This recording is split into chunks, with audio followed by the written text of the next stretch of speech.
एक समय की बात है, एक ऐसे शहर में जहां ऊंची ऊंची इमारतें थीं और रात के समय रोशनी जगमगाती थी। दो प्राचीन कुल रहते थे, मूस एलिगेंस के चूहे और फेलिस नोबिलिस की बिल्लियां। सदियों से इन कुलों के बीच दुश्मनी चलती आ रही थी।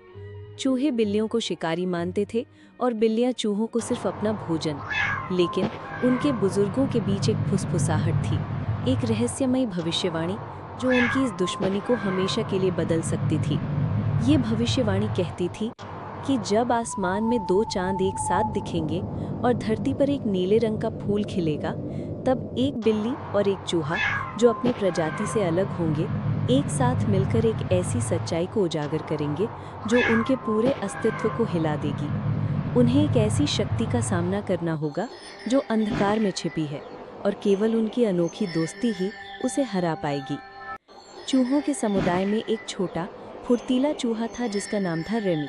रेमी बाकी चूहों से अलग था। उसे चोरी छिपे बिल्लियों की गतिविधियों को देखने में मजा आता था, लेकिन किसी बुरी मंशा से नहीं, बल्कि जिज्ञासा से। वो अक्सर सोचता था कि बिल्लियां सारा दिन करती क्या हैं और क्या सच में वे उतनी ही क्रूर हैं जितनी उनके बुजुर्ग बताते हैं। रेमी कला और संगीत में भी गहरी रुचि रखता था, जो चूहों के लिए एक असामान्य गुण था। दूसरी ओर बिल्लियों के समुदाय में एक युवा शानदार बिल्ली थी जिसका नाम था लूना। लूना भी अपनी प्रजाति से अलग थी। उसे चूहों का पीछा करने में कोई दिलचस्पी नहीं थी। उसे तारों को देखना और रात के सन्नाटे में चुपचाप बैठना पसंद था। लूना अक्सर अपने शिकार करने वाले साथियों को देखकर सोचती थी कि क्या वाकई चूहों को मारना ही उनका एकमात्र उद्देश्य है। उसके दिल में एक अजीब सी दयालुता थी जो किसी बिल्ली में कम ही देखने को मिलती थी। एक रात, जैसा कि भविष्यवाणी में कहा गया था, आसमान में दो चांद एक साथ दिखाई दिए, एक बड़ा चमकीला और दूसरा छोटा हल्का नीला। उसी रात शहर के पुराने पुस्तकालय के पीछे, जहां कोई नहीं जाता था, एक नीले रंग का अनोखा फूल खिल उठा।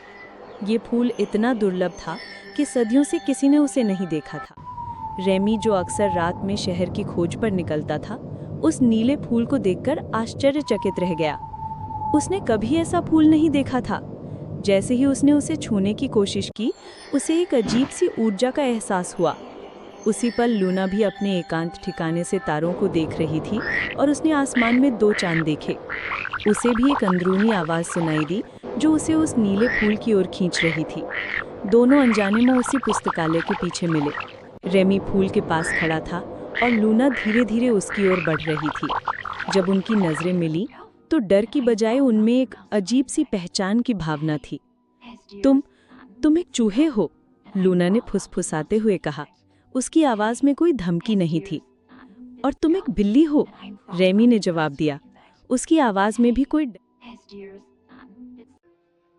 ये मुलाकात सिर्फ एक संयोग नहीं थी, ये एक ऐसी अनोखी दोस्ती की जो उनकी सदियों पुरानी दुश्मनी को हमेशा के लिए बदल।